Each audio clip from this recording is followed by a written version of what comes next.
দক্ষিণ মধুপুর পঞ্চায়েতের নোয়াবাড়ি এলাকার গ্রামবাসীরা ক্ষুব্ধ জনগণ তিতিবিরক্ত হয়ে রাস্তার বেহাল অবস্থার কথা সংবাদ মাধ্যমের সামনে তুলে ধরেন। নোয়াবাড়ি থেকে মাখন সর্দার পাড়া প্রায় 3 কিলোমিটার সংস্কারের জন্য জনপ্রতিনিধি নিজেও ভিজিট করেছিলেন। আশ্বাসও দিয়েছিলেন সেই রাস্তা দ্রুত সংস্কার করা হবে। সেই আশ্বাস যেন এখন কলাপাতা। শনিবার এলাকার ক্ষুব্ধ জনগণ বেহাল দশায় পরিণত রাস্তায় দাঁড়িয়ে হুঁশিয়ারি দেন, যদি অতি দ্রুত সেই রাস্তা সংস্কার না করা হয় তাহলে আগরতলা কমলাসাগর মধুপুর মূল সড়ক অবরোধ করবেন। আমরা শুনবো ঠিক কি জানাচ্ছেন তারা।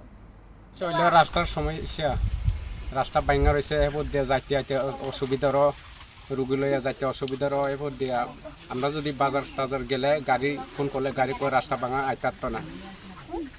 সবাই এমএলএ আয়া দেখে গেছে, এরপর দিয়ে আমরা খাতার মানে লেখেও নিছে, সবাই নাম টাম লেখে নিছে। আমরা চাই আমরা রাস্তাটা যদি ঠিক করে না দেয় আমরা সবাই রাস্তাটা ব্লক করব। আমরা রাস্তাঘাট মধুপুর থেকে নোয়াবাড়ি থেকে নোয়াবাড়ি দোকান থেকে আমরা এদিকে ভিতরে মাখন সদর পাড়ার রাস্তাঘাট ভাঙা লেগে আমরা রুগী বা যে কোনো অসুবিধা হলে গাড়ি করতে গেলে মানে গাড়ির এমন দাম মানে গাড়ি কষা দিদি নমস্কার আপনার দিকে গাড়ি যে গাড়ি ভাঙা আর রাস্তা ভাঙা, এরপর আমার দরকার হয়েছে কিতা আমরা অসুবিধা হয়েছে মেনেছি কিতা আমরা যে কোনো জিনিস আনতে গেলে বা আমরা চলতে চলতে বহুত জানাইছি